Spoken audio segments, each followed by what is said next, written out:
کوئی نئی بات بتاتے ہیں، علماء کرام کو معلوم ہے، آپ کو بتا رہے ہیں۔ قبر میں 3 سوال ہوں گے۔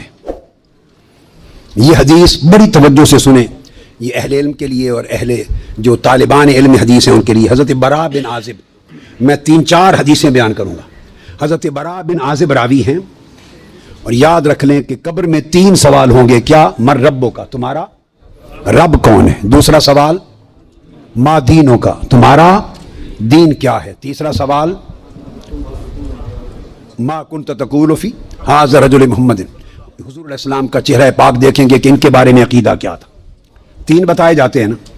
میں آپ کو وثوق کے ساتھ کہہ رہا ہوں، تیقن کے ساتھ کہہ رہا ہوں، اور ذمہ داری کے ساتھ کہہ رہا ہوں، یہ 3 سوال نہ بخاری میں ہے نہ مسلم میں ہے۔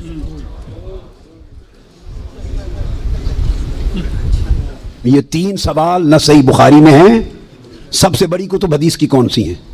بخاری و مسلم، دونوں میں نہیں ہیں۔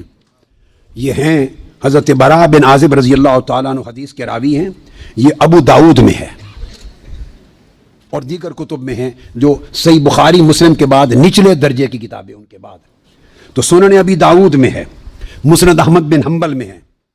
اس میں فرمایا کہ جب آپ میت کو دفنا دیتے ہیں اور اس کے بعد پھر فرشتے آتے ہیں، میں مختصر کر رہا ہوں تاکہ زیادہ چیزیں بیان ہو سکیں، وہ آ کے پوچھتے ہیں یا ھذا من ربک، اے بول تمہارا رب کون ہے؟ ما دینک، تمہارا دین کیا ہے؟ وما نبیک، اور تمہارا نبی کون ہے؟ پھر آگے جو مسلمان مومن ہے وہ جواب دیتا ہے۔ یہ حدیث براء بن عازب راوی ہیں اور دیگر کتب سے ہے، مگر میں آپ کو بتا رہا ہوں نہ بخاری میں نہ مسلم میں، ان سے نچلے درجے کی کتب حدیث صحاح میں اور دیگر کتب میں ہیں۔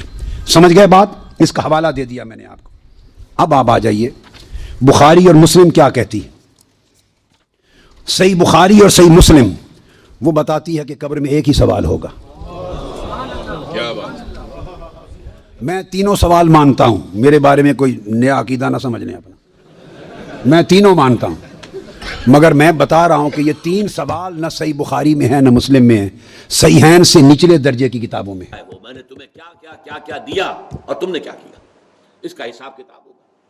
اس کے لیے ایک حدیث بڑی جامع ہے کہ فرمایا لن تزول قدم ابن آدم حتی یسأل عن 5۔ ابن آدم کی نسل کے کسی فرد کے قدم ہل نہیں سکیں گے کٹہرے سے۔ جیسے عدالتوں میں آپ نے دیکھا ہوگا ملزم یا ملزم کہنا چاہیے کھڑا ہوا ہے کٹہرے کے اندر، اس پر جرا ہو رہی ہے، حساب کتاب ہو رہا ہے، وکیل سوال کر رہا ہے، جج سوال کر رہا ہے، تو وہ کٹہرے میں کھڑا ہے۔